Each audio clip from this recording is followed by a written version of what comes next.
kucheka kune kwaona banga kwete kuti anaro. Begin to see your favor. Isati yako. Begin to see. Goliath ndianonzeta kana nebanga ra David. Success yako iri kuti the world owes you success. Nokuti yese nyika nekuzara kwayo ruoko rwababa wako Jehovah. Whatever is in the world, it's for you. Banga rina Goliath ndera David. Yakapfura nguva iyi tandezve kunyika isu dangofa tiende kudenga. Bhabhiri chitoti nyika nekuzara kwayo ruoko rwaJehovha. Iwo rizaina pazvinhu zviripo. Rega ndikudzama banga huna, but make sure rekeni yacho unayo. Rega kushaya zvese. Ozatsika yevashona inoti kana munhu achida kuramba mukadzi anomupa gupuro. Zvokuti ukaramba mukadzi akaenda kwawo asina gupuro, baba vake vanomudzora. Marambo chete gupuro riri kupapana. Saka kana waona kuti une chausingade, rega kubroka kusvika level yekushaya gupuro. Unochembera nezvausingade.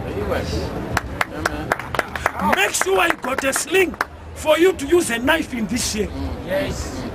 Where is your sling? Masling haagadzirwe naMwari. Diva ndiano designer sling. Where is your gift and your design? Adam akaiswa mugarden to work it. Mwari vanokupa gift yaunofanirwa kushanda kuti imainteneke. Chaona mukadzi uri kubata rafu akatorwa nevamwe, unomupfimba katu.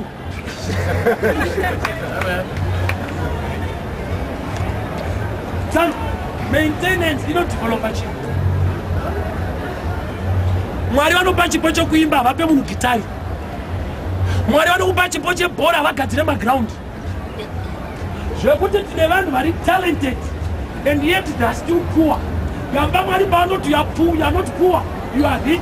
Ari kutaura gift iri mauri when you work it out. Nokuti nzwa Adam ukasamaintaina garden rikaita sango, you will die in a garden. Kana wakasikwa naMwari nemaoko anoera Jehovah, hakuna chinokutadzisa kubudirira. The devil is a liar. Matombo anouraya Goliath akasikwa kare, pakamirirwa anogadzira rekeni chete. Saka so ukanzwa achiti Goliath hafe, ndo level yatasvika pachikristu chatanacho mazuva ano. Kune chechi dzinoti kubudirira hakuna basa. ndekwaIsraeri futi hatinoti havanamata, vanonamata but havana revelation yekunowanika dombo. Vanhu vasina revelation yesuccess vakatora poverty sechechi doctrine kuti hazvina basa. Sure Bible rinototaura one kuti zvese zvichapfuura but harina kutaura kuti ngazvikupfuurei. You need a revelation more than a church doctrine to maintain a good life. Tinopfuura zvina basa rese but ngazvirege kukupfuura. Ukanzwa Solomon achiti hazvina maturo, anga anazvo. Usatedzere vanazvo. Mazuva ano ndakatenga suti saka ndasinganzwe mushe kana stepiso. Mazuva ano ndinoipfeka ndatokoshiwa handisina basa but azvinoti handina basa ndaijaira. Saka statement yaSolomon inzwisise.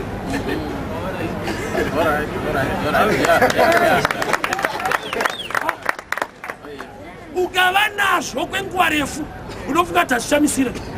Ndine munhu wandakapa bhutsi amene 3 months ago wandakaona kureserva pandaenda korido. Ndopandaona kuti bhutsi yakanaka wena. Pandakamupa ndangoti hadzichaita idzi. Akairodza ndakati ndiyo iyoye. Inyaya yekuti kana wanazvo zvinoita nga zvina maturo. But zvisina maturo zvikashayikwa nemumwe zvine maturo.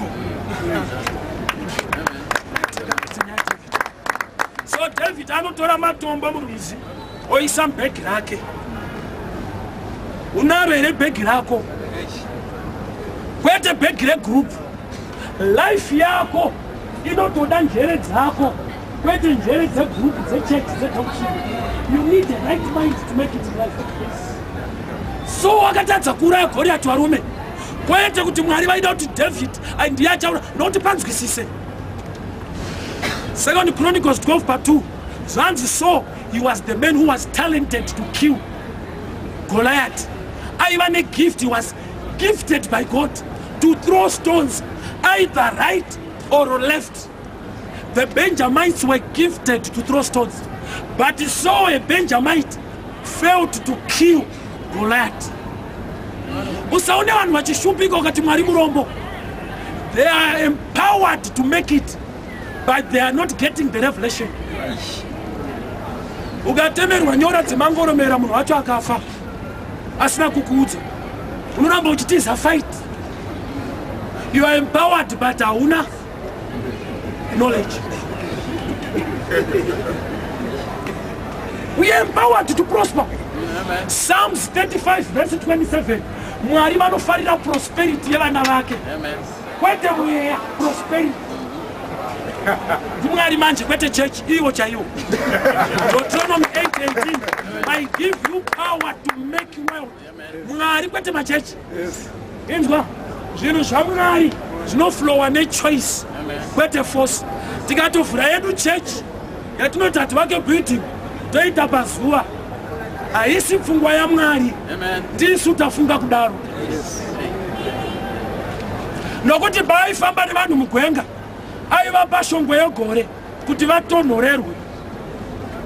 Sei asina kuvapa building, they were nomadic, vaifamba. Saka aiofa comfort muvanhu vari kufamba. But vakasvika panzvimbo they built. Saka uchiona ane tsika yekunaisa chingwa mukuru, kana musati masvika. Kana masvika munorima mega wheat, mobheka mega zvainayo. Amen. Amai vangu variko kudomboshawa, havachandiyamwisa mazuva ano. Nyange ndiri mwana wavo chaiye, havachada. Kwete kuti kusada kwavo kundimaka, ndokundida kwemhando yepamusoro. Amen. Yes. Varume mukaona zera iyi, amai vakasunga dhuku neZambia mutown, vane zera iri pamarobots. Unotozwa amai vanoda havo mwana wavo, but love yavo iri kuinsauta level yemwana. Yes. God loves you so much, but anemwe withdraw yakaita to give you room pa level yezvimau. Oh yes. Mwari vakaramba amai vachikuyambutsa marobots sometown. Uzati vanhu vese vanomira vachiseka so kuti ona dzino ndebvu dziri kuyambuka. But rudo rwacho runoinsauta level. Yes.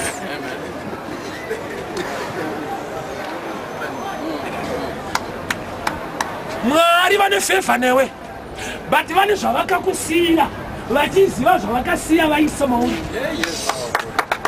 Havambokusiya uri wega, noti vanozwa kuti uri wega une zvauinazvo chinonikuseka Mwari. 2012 gadzira rekeni yako. Hauna formal training yawakaita. Rekeni haidi training. Kugadzira sling, kungotora tambo yaunoisa dombo bakata okanda. Vamwe vanga vari well trained soldiers, vari kucamp yaso vachiona formal training. David was not in the camp.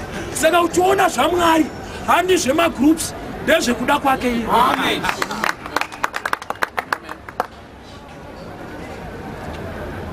Handi zvemagroups indobaridza pano handimirire church kuredio vanotishedza yaimishumire.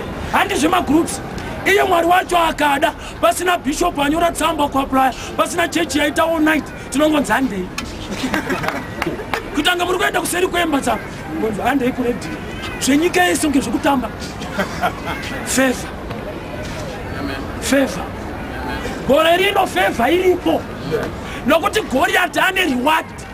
David anobvunza anouraya uyu anopiwei, haabvunze kuti anorovana neuyu anopiwei. Tapfuura palevel yekurovana, tapa level yekuuraya.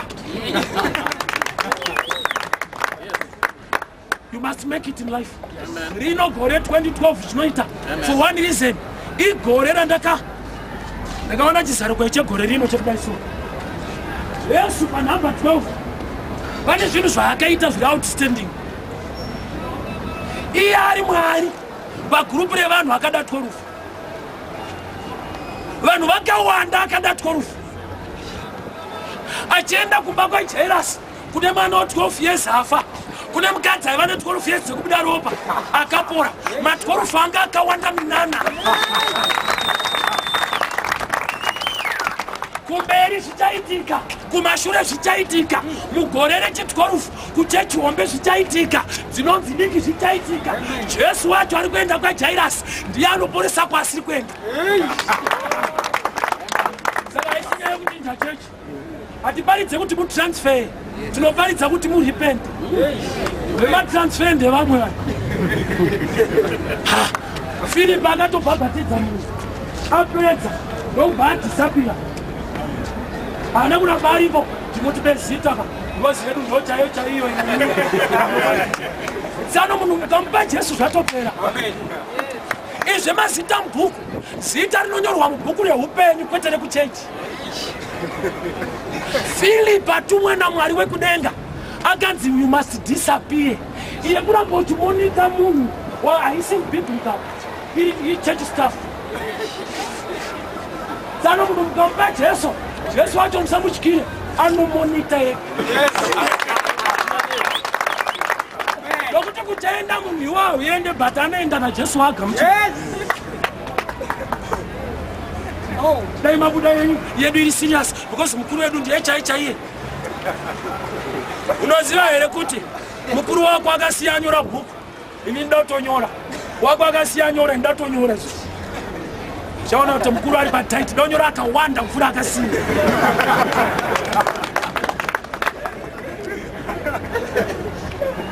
But chandisikakunde chakaitwa paKalvari varume.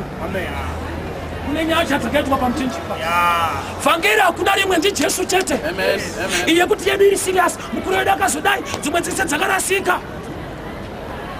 Oraiti yenyu zvairi muno, toita sei nevekuGermany? Toita sei yenyu asati yakuGermany? Tingaite sei varume? Sho vanhu vabve kuGermany vauye kuGrenora. Edu. Inda mchida kuomesa kunamata. Iye mulidzano kuti zvakareruka, vati mimi hamusi kurerutsa, muri kuvava. Takurai joki rangu nekuti rakareruka. Ukanzwa rakurema rega kunyanya kufamba, tura ubvunze, hamuna kuisa zvenyu rangu. Ikakuoma so.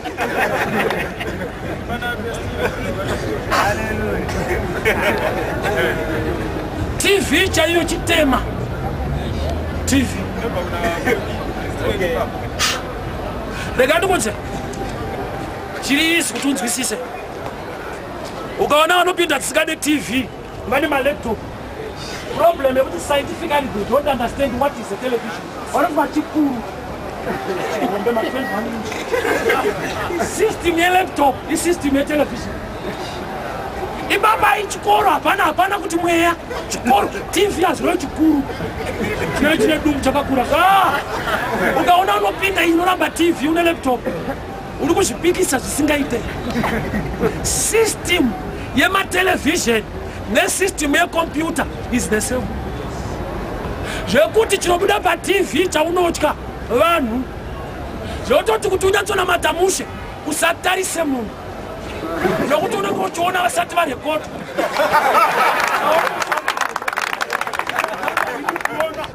Nokuti pagala panobuda majesu, iwe ubva wamuona paInstigate, ndiwe waona gala vakuru live. Uri kuona zvemutv live. Saka Mwari inzwa zvaanoita. Mugadheni makashandiswa nyoka. Iye ndobva atuma futi nyoka kuruma vanhu vachienda uko. Vanhu vakadi kupopota. Mwari akuitawo zvenyoka achanamata.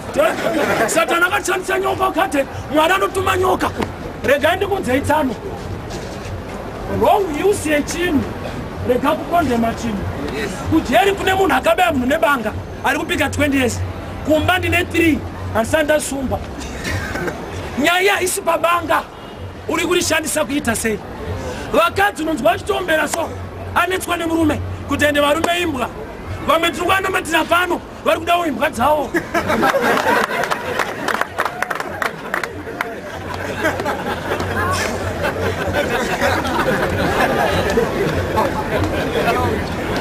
Ndinofara regani kuti zvinoita Jesu ndiye wazuro nhasi namangwana but munhu akauya nhasi mangwana akusisina saka kunzwa Mwari kwakakura kudarika kunzwa kuronga kwemunhu.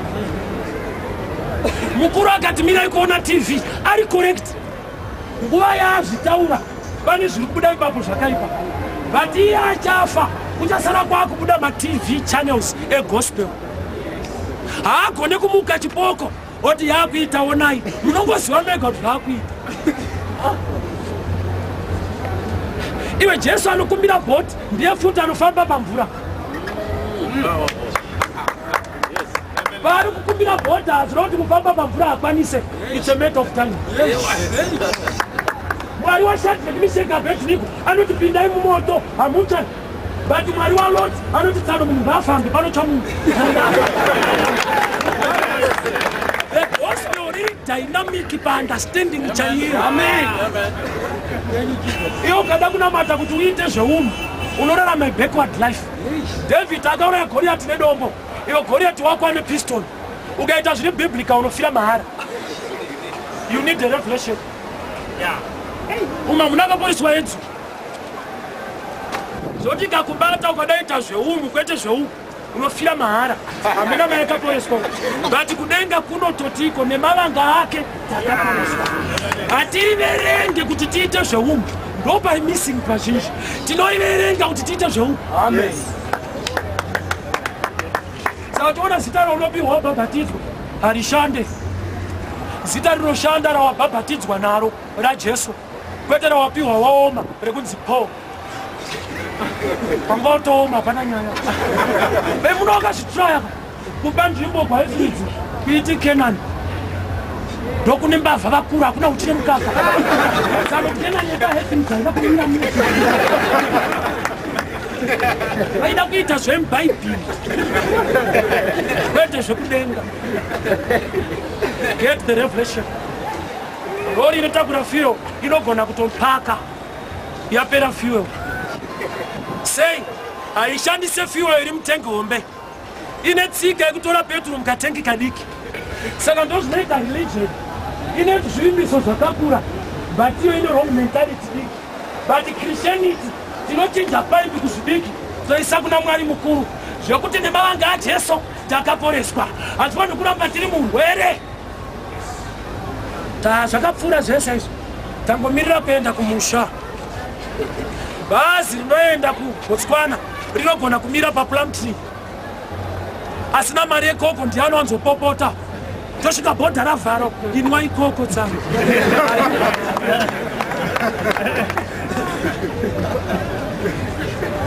Satani chaanoda kuti vanhu vakashupika munotwista gospel.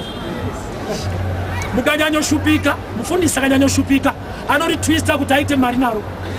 Vanhu vakanyanyoshupika vanovenga mari.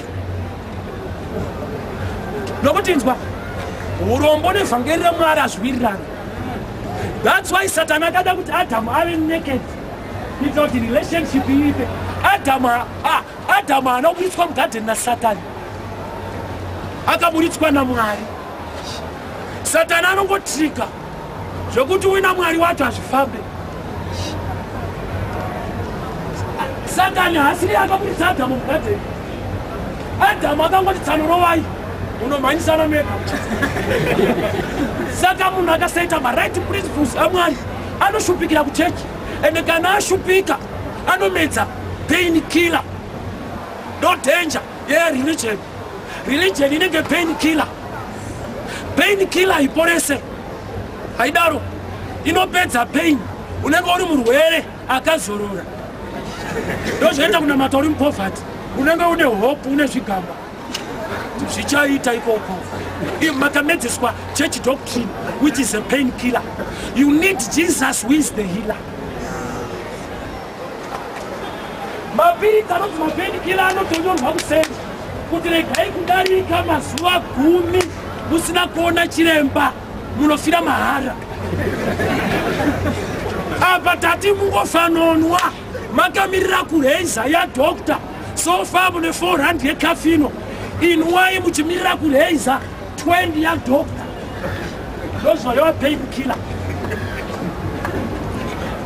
haupedze chirwere saka painkiller inenge chechidokufuma namanipere nemuchishupika makasimba haitoke tikuenda umusha asina basa tikuenda umusha gamba inovhanga rinonzi thy kingdom come rinodhila futi nemaendero that's why mbavha yakadikubva makumbo iyo yanzi najesu uri kuenda yakanzi makumbo ga vakaenda pane imwe ga sei dzadubirwa makumbo jesu asina kuzadzikisa vhangeri kuti hauende kudenga nemafambiro ako unoenda kudenga nemafambiro ake iye akagona kufamba kufadza baba nokuti nyuka yange yanzi irume gumbo kuti munhu atadze kuenda kudenga resepenti inoruma gumbo saka vanhu vava pamuchinjikwa sepenti ndoba yakabata gotsi pasina makumbo wakuenda saka iri kuruma zvinosara iyo uzoti kupinda denga ichoisi usambofa ukanyepirwa nevanhu kupinda denga ichoisi. For God so loved the world, John 3:16, that whosoever believes in him should not perish. Ukaona munhu aenda kugehena hazvinoti akavengwa naMwari, ndiye akavenga Mwari. Pamusoro zvinhu kupinda denga ichoisi. Saka uchiona kune type 1 yakapinda isina kubvira yapinda chechi inobvisa cheguru yainzi mbavha yakangoita choice kuti mugara kana makuuya mutotoonawo tiri kutoenza don't worry.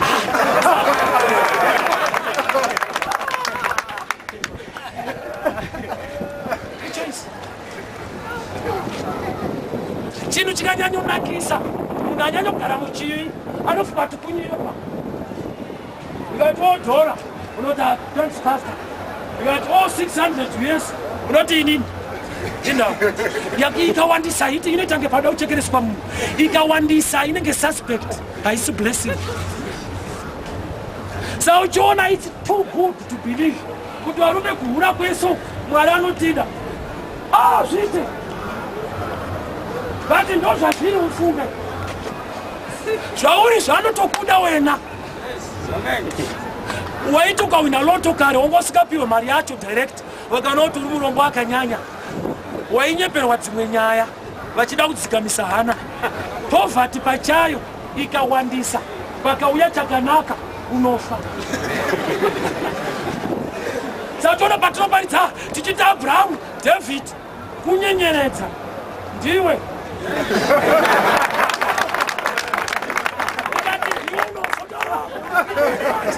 David Abraham sano zvinobatsirei kukudza nyaya yaDavid youri Kefasi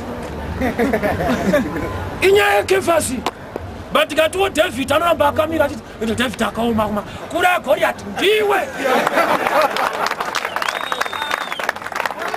This is good news. Good news. So gore ratapinda minana iriitika kumberi nekumashure rega kuchinja chechi mukadzi aipinda isiri yaJairasi zechicha